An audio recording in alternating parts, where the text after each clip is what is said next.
Is it possible to build a computer in such a way that makes it impossible to upgrade in the future? Today we're gonna find out, not by using the latest and greatest computer components, but by using a handful of techniques like pop rivets, adhesives, and welding to see if we can make a computer that you physically cannot upgrade. And at the end of the video, we're gonna send this computer off to a tech repair shop to see if they can upgrade it. Basically, I just wanna make every component that we install in this computer permanent, and entirely permanent. So to get started, let's kick it off with the RAM. So the basic way that you install RAM inside of a motherboard is you have to unclip these little levers on each end of the RAM slots. These are just plastic bits. So what I plan on doing is melting this plastic together such that you can't physically ever push it open to free the stick of RAM. Will it work? I don't really know. Let's find out. Go ahead and switch our soldering iron on. Let's set it to 300 degrees. Should be plenty hot for melting plastic into plastic. As always, please don't try this at home. Actually, don't try anything you see in this video at home. We just go ahead and simply, well, soldering iron's not quite hot enough yet. It would help if I plugged it in. So now, as you can see, when we press this soldering iron, which is very hot, into this little lever, we are melting the plastic into itself. Thus, ideally, creating a bond that is permanent. Hopefully the sticks of RAM work. Rinse and repeat on the other side. And with that, our stick is no longer able to be freed by just pushing open this clip.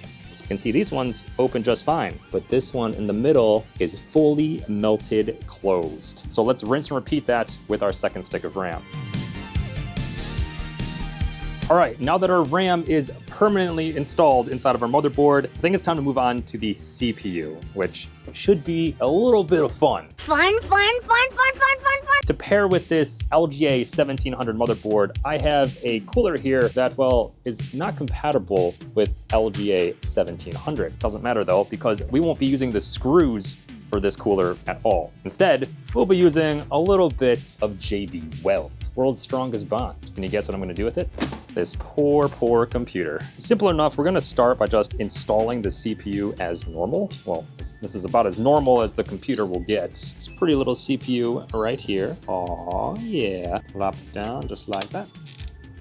Boom, baby. Now it's time for the fun part. This CPU is a little bit more oblong than normal CPUs, and this cooler is not built for an oblong CPU. It's built for just, a basic square one. Yeah, basic. As you can see, the screws of this cooler here will not actually match up with the holes in the motherboard. It's kind of close, but it will not fit. Luckily, we won't be using these screws at all. Instead, we are simply going to adhere this cooler onto the CPU. That said, I do still want this to transfer heat because I still want it to cool the CPU. I don't want this computer not to work. So what I'm going to have to do is mix together some actual thermal paste in addition to this epoxy. We're gonna plan on also using some yeaster paste, some thermal paste in the middle of the CPU, and then surround the rest of it with that adhesive epoxy. So our thermal paste is placed down right in the middle of the CPU. Now it's time to mix some of this JB Weld. I don't actually need too much because we're not actually adhering all that much. I will make enough so that we don't run out. Give it a good old mix together. Paint a circle around the thermal paste, and I think that might do it, but only time will tell. So now we can press down our cooler. I actually might remove these screws so it has even lower clearance. All right, so what I ended up doing, which is bending all of these screws outwards to give us a little bit more clearance so that this part right here is actually the one in contact with the CPU. Now we should be able to place it down such that, yes, it is fully flush with our CPU, meaning that the epoxy and the thermal paste are now mixing together, and we're going to have to, wait, I guess 12 hours for this to fully cure in order to see if it is going to be permanent or not. Which means now it's time to install our SSD in a permanent way. So what we're going to do instead is solder this screw to the NVMe itself with some more metal, meaning that we won't be able to lift it up at all. As you might imagine, this is kind of dangerous because I'm putting liquid metal on a computer. I just basically have to be able to avoid getting the liquid metal on any of the traces or other little components of the motherboard and the SSD. If I do, it's going to cause a lot of trouble. But there's no time like the present to try things out. Well, that's not good. I definitely did get a little bit of liquid metal on some of the parts of the SSD, but I think it's gonna be okay. And with that, ladies and gentlemen, we now have a metal adhered SSD on our motherboard. That thing is not going anywhere. Honestly, pretty darn cool. All right, at this point, our RAM sticks are fully melted into our motherboard. Our SSD is metally adhered to the chassis itself, and our CPU and CPU cooler are slowly but surely being cured together to be completely permanent. And the next step is to adhere our motherboard permanently into our case. So I do want the CPU cooler to fully cure before that. So I am going to wait a little bit for that to happen. But so far, so good.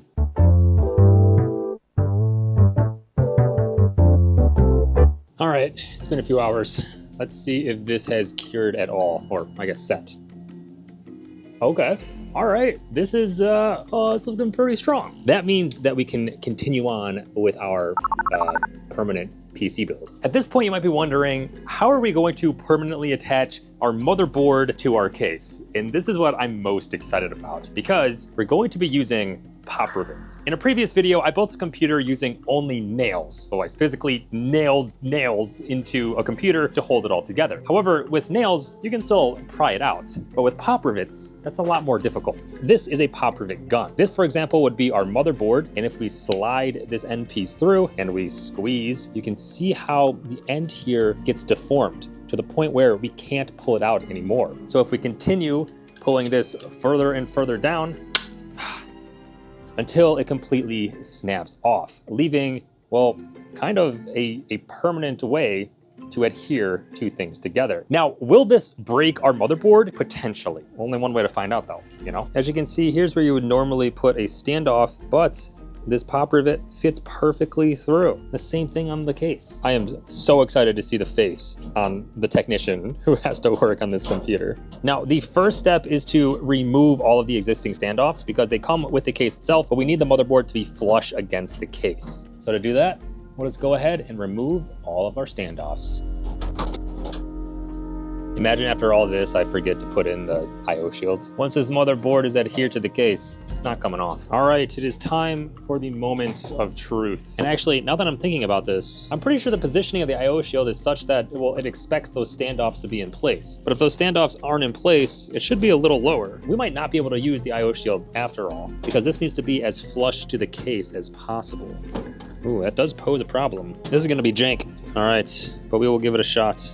Nonetheless, let's load up our first rivet. There is a very real chance that this breaks the computer. So again, please do not try this at home. Here goes nothing. Whoa.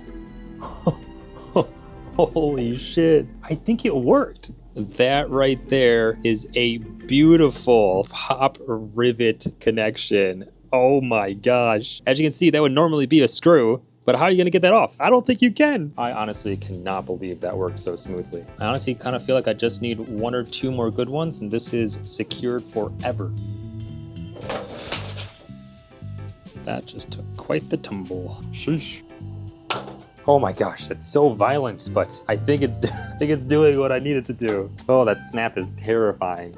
Another beautiful pop rivet. That is glorious. Check it out.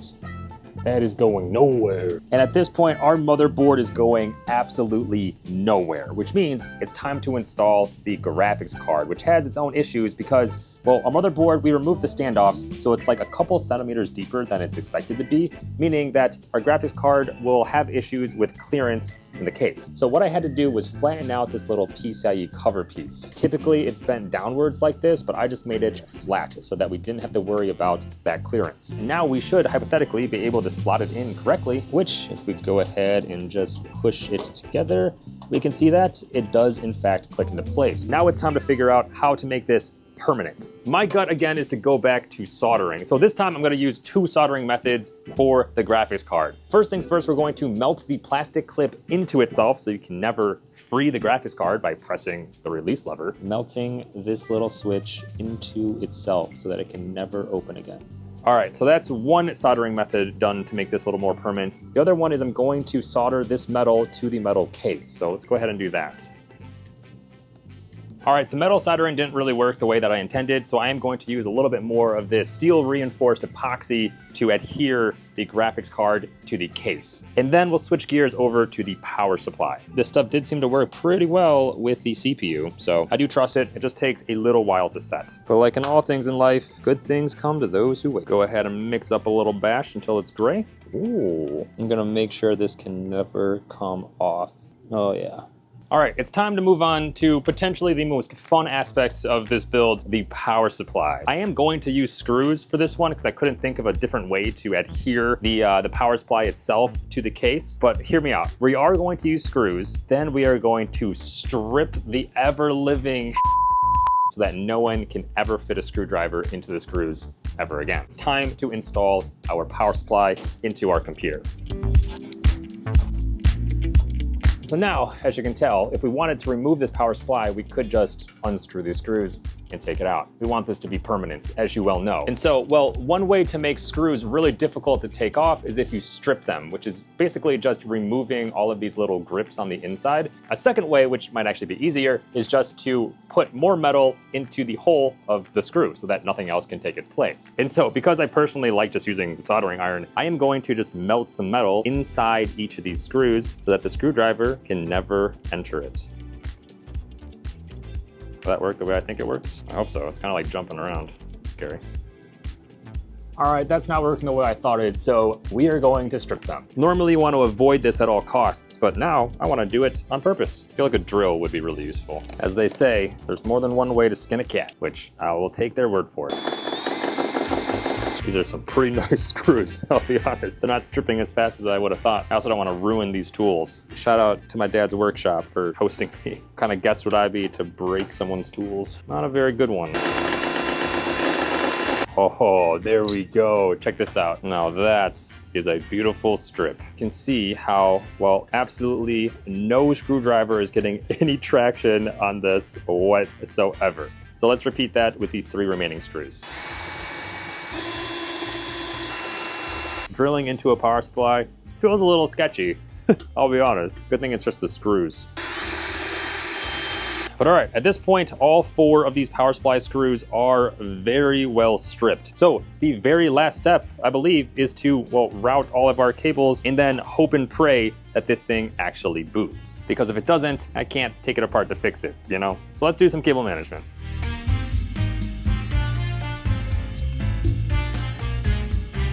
Hypothetically, our computer is now permanently assembled, meaning that we cannot take it apart no matter how hard we try, because our CPU is adhered with steel reinforced epoxy to our CPU cooler. Our sticks of RAM have their release clips melted into each other, meaning they can't move. Same is true for our GPU, which is also adhered with epoxy to the case itself. And our motherboard and our case are riveted together, meaning you can't use a screwdriver to release them. And if that wasn't enough, our power supply screws are completely stripped, meaning that this is a permanent computer. You cannot upgrade it, but we're going to see if someone can upgrade it. We just gotta see first if this computer actually works.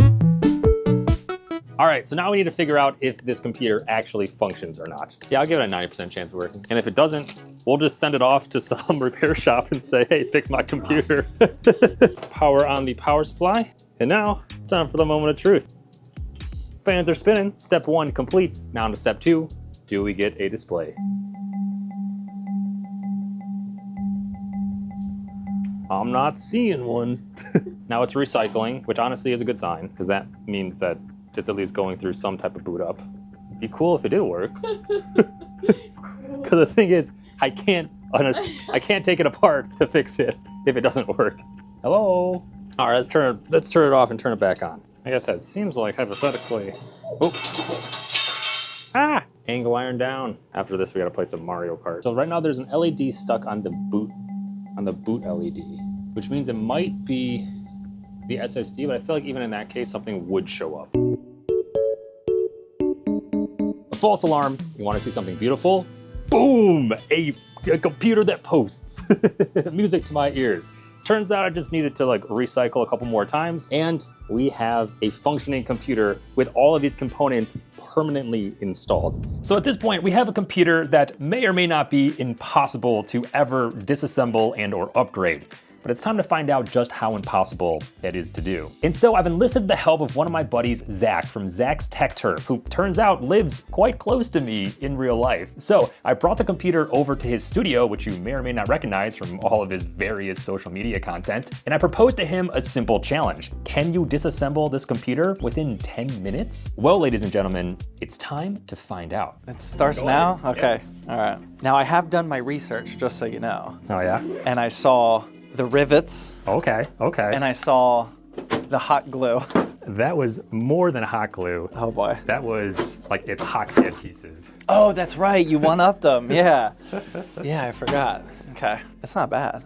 I would have preferred some cable management though. I mean, the back looks pretty good. Yeah, there we go. That's pretty clean. I gotta do some recon here real quick. That looks like a broken rivet. Yep. Okay, yeah, I don't know how to get out rivets. I don't have that skill. So let's start with RAM. This is gonna be easy, for sure. Oh yeah, that's nothing. Did you do anything to these? Okay, all right. Piece of piece. Wow. Those were, I did try to like melt the sides together. Oh. Oh, that one's tough? Oh, okay, all right. The first one was just a trap. Yeah, build up the confidence. There we go. And we got a hammer here. Easy. You're okay that I break this, right? Yeah. That did not feel healthy at all. Okay. I mean, this piece is a little goner, but that's fine. GPU, is this your epoxy? What did you do to this? Definitely melted somehow. Okay, all right, it's out of the slot. Oh, that's not coming out at all. Oof. Oh, you got it. Do I get to keep everything? Sure, you can have it if you want. That's your prize. What is this? Oh, RX 550. Nice. Not bad, man. That could still run. Okay. This is soldered, I believe. At least that looks like solder. Do you have a soldering iron? I mean, I'm gonna snap this in half if I attempt this, right? Let's find out. Oh, come on. All right, okay, I think we need to step this up next time. Wow. I do notice that the screws for this aren't even in the motherboard. None of them, actually. That felt so bad. That I thought might have been one of the tougher parts. That was the epoxy? That was the epoxy. Okay. I did mix a little bit of thermal paste in the middle there. Yeah. But you just, yeah. Does the CPU have to come out too?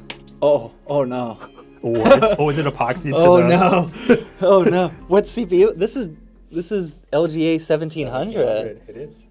I don't want to break that, man. Well, you got to get it out somehow. Are the pins still okay? Wow, look at those pins. Oh man, I'm gonna jack this up though. Good luck. Oh, nice. Oh. Did it catch it? I think some hit down here, but I think I bent a pin. Looks fixable. All right, well, we'll do power supply next. All right. Oh, I did see that. You stripped the screws. Oh my God. So I am like traumatized by stripping screws. Because when I used to work in the Air Force, I would work on planes. And if you strip a screw on a plane, you're absolutely, like, you gotta call in a team. There's like a screw stripping team that comes in and fixes it for planes. So whenever you do any type of aircraft work, your highest priority is not stripping screws. And I think you put something in here too. I did. Put a little extra, adhesive in there. Let's just give it some muscle, see what happens. Oh boy. I feel like I should have some eye protection here, but we'll be all right. All right, epoxy's out. Okay. What do people do? Just drill into here? I don't know. Honestly, I have no idea. Yeah, I don't know either. I have a strategy. Hold on. Okay. All right. The LTT screwdriver. Oh, there you go. You gotta, all right, Linus, help us out. There we go. Well, I know one technique is you can use a bigger drill bit than what you would need, which hopefully can catch, but I can already tell that's probably not gonna happen. Some of those should have a little bit of edge to catch. Oh, no way. I guess we're drilling. What do they do? Just like drill down the middle and like destroy it? That is what happened. Yeah, this one might stump me. All right, hold on. I'm determined now. Let's just see what happens. I'll cover my eyes. All right. Brace yourself. You're okay if I break this, right? Oh yeah. Covering fire.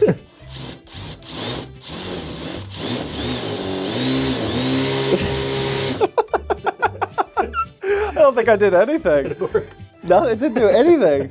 Okay, I'm gonna give it a little bit more force. Okay. We'll try one more time. Okay. I didn't have any weight on that one. Okay. Just trying to protect myself here. Oh. Nope. I want to try prying. Ooh, the pry technique. Yeah. There we go. Either the case or... That's true, because it is pretty malleable metal. Okay. All right, this will work. This is it, Chief. Oh. Oh, Oh, yeah. Oh, my gosh. I heard something. Yeah. Oh, that screws out. oh, let's go. Nice. Oh, look at that. Oh, yeah. That's what I'm saying. Now, I don't know if I can do that 3 more times. Oh, we got the other one, too. We got some progress All here. right, yeah, you totally got this. Okay. Cheap case material coming in clutch. Yeah, dude. Never thought this was going to be the technique that works. Good thing you had the hammer. Oh, Let's go. let's go, dude. That's huge. That was some challenge right there, man. No way. Nice. Wow, we did not make it perfectly impenetrable.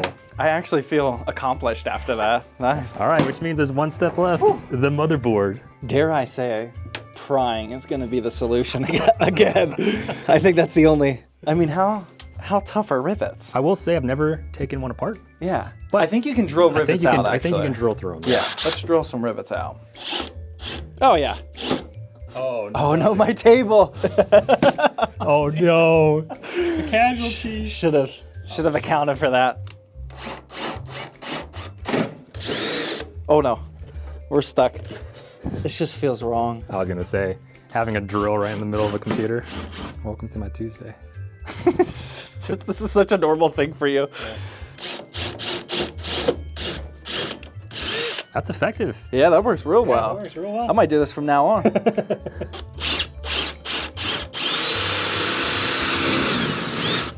think that was it. And the motherboard is removed. Mission complete. Wow. Honestly, dude, very impressive. Thank you, man. Which means Appreciate it. we just need to make this computer way more difficult to take apart in the next one. Look at this mess.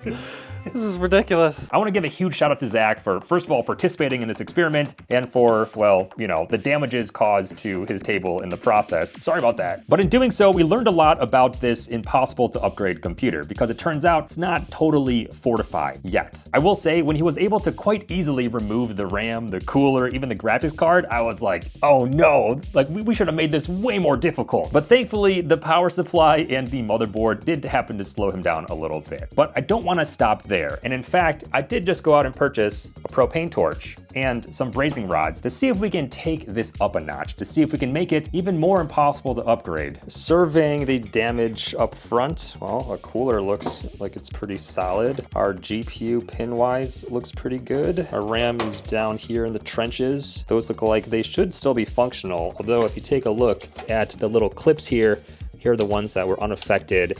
But these other two, that one completely snapped off. The thing that I was most concerned about was the power supply, but honestly, it looks pretty good considering a hammer was taken to it to pry it out. That said, will it ever fit back into this case? We'll see, we'll see. Biggest concern though is of course the CPU and socket. So CPU itself, I think will be totally fine. If you look at all of the traces, yeah, those look pretty solid. However, you can see that one of these pins here did happen to take a hit. But I think if I can bend that back into place, we should be smooth sailing. Yeah, it's definitely bent a little bit, but honestly, I think this is salvageable. That already looks a ton better. Let's go ahead and assemble this computer. Gonna go ahead and plop in our CPU, which does still have a bunch of epoxy on it, but that's fine. What are you gonna do? And also because we drilled out all of these rivets, you can see that the motherboard is a little damaged right where the screw holes should be. So we're gonna have to figure out a different solution of adhering our motherboard to our case as well. Time to see if our computer still works after it was torn apart. Looks like the fans are spinning to life, both on the power supply and the CPU. That obviously is a good sign. Hopefully we can get a signal,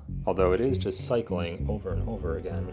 Okay, a little sketchy, a little sketchy. All right, so we're not getting a signal from our computer. Not ideal. Looks like the CPU might be the issue. Maybe we need to take another look at that bent pin. Can also see some red lights on our SSD as well, indicating that something probably isn't right with that, given the fact that we yanked it out and the traces were definitely a little glued together, which is not ideal. You know, the CPU and pins actually do look surprisingly fine from like a bird's eye view. I'm not gonna tinker with it. I'm just gonna add some more pressure with the CPU. I am also gonna remove the SSD for the time being. But it looks like we might be getting the same issue. Come on, you can do it. You can do it. All right, we finally got a signal.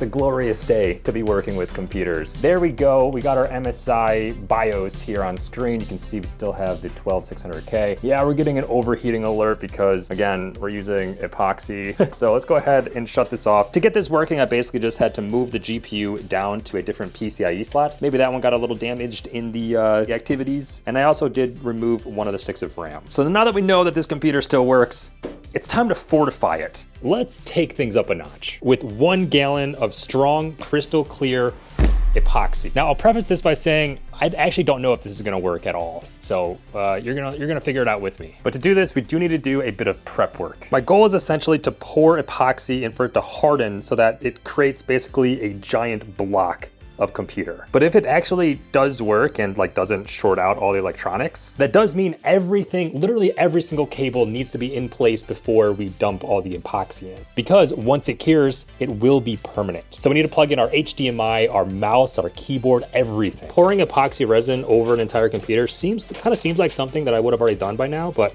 I honestly haven't. So I really don't know if it's gonna work or not. I will say my assumption is that it is going to work because I don't think that resin conducts electricity, which is basically the key component for this to, even have a chance of functioning. I do want to see if I can get the power supply back inside of here in like a reasonable way. Does it make sense if this is just still smashed in there? Maybe. Another extremely important aspect of this is that the power supply needs to be switched on, because if this ends up all getting resined, we won't actually be able to press this into the on state. So we'll make sure that's on, and then we also need to plug in some other stuff. Got our keyboard, got our mouse, finally our HDMI. Godspeed.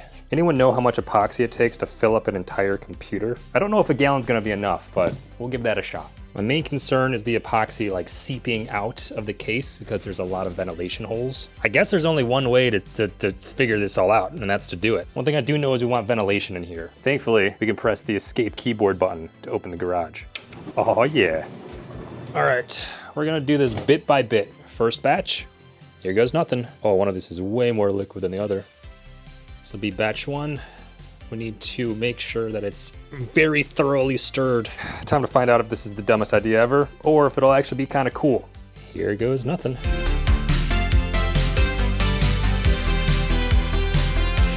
That is what we will call batch 1. Again, you can see how it's kind of like seeping through all of these holes in the case. It didn't really account for all that. You can kind of see it oozing out here as well. So I wanted to make sure to plug in all the cables before we did anything. All right, let's mix batch number 2.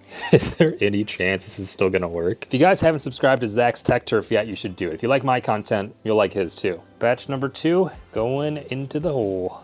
All right, I think we're gonna leave it like this overnight and see if it's enough epoxy to completely basically cover the motherboard and all the components. All right, see you tomorrow. All right, time to see time to see how this actually fares. So the epoxy isn't totally cured yet, but here, come take a look. We do have ourselves a very nice kind of coating over top the entire motherboard, and most importantly, over all of the cables. Like, check out this motherboard power cable.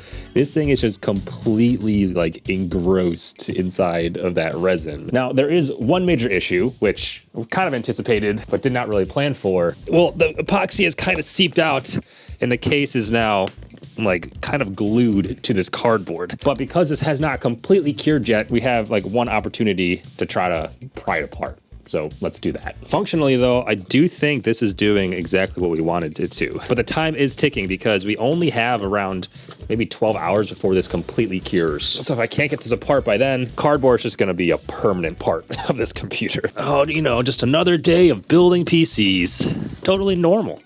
I might just have to cut it. The back of this PC case might just be cardboard. Okay, progress. All right, but hey, that's not bad. I'll chalk that up as a PC case. Although I guess if I can't get this cardboard backing off, well, that just kind of makes it more difficult for the next person too, right? I don't think these fans can spin anymore. Deuce the dog came to check out the PC. What do you think, buddy? I can hold this entire computer by just grabbing a single cable. That's wild. Do you think there's any chance this computer actually still functions? If this does post a signal, it will be one of the wildest computers I think I've ever built. This fan, I'm not convinced will spin, but I do think it'll turn on. Oh, we got one of the fans spinning. Okay, this one clearly didn't have as much resin on it. We are getting some lights from our motherboard, but the real test will be if we can post a signal, which we totally can. Let's go. Apparently, if you dump a bunch of epoxy resin onto a computer, it doesn't actually affect its ability to function. So let's attempt one final maneuver to make this even more permanent.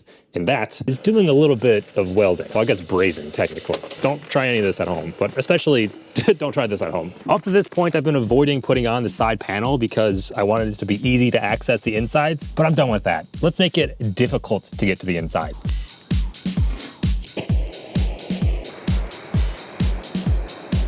Whoa, that just started melting the plastic. This is so dumb. I basically just want to take these aluminum brazing rods and put it in between the cracks of the case and the side panel to melt it together, essentially. And so ideally, when that brazing rod gets hot enough, it should, well, start to melt. Ah, there we go. Just like that. And then ideally that liquid metal seeps into the crack and then hardens and stays there forever. This front panel is actually plastic, so brazing that's gonna be a little more difficult. But the top one here, you can see this aluminum, well, did it really work? Not really. All right, I'm not sure that worked the way I intended, but hey, it was worth a shot. All right, while welding the PC case together didn't work as well as I anticipated it to, maybe I just suck at welding, we are getting one step closer to this being the ultimate permanent PC. We've now learned that epoxy resin is like goated at, well, basically making this really hard to take apart, which is the goal of this whole video. And all the work we've done has made now the side panels extremely difficult to take apart as well, which is even better. But the question is, who should we challenge next to try to take this permanent PC apart? Zex Tech Turf did an awesome job at taking apart our first iteration, but this second iteration is so much more difficult. So let me know who you think is up for that challenge in the comments down below. And until then, I've been Mr. Yeaster, your tech tinkerer, that will catch you in the next one. Thanks for watching. Oh yeah.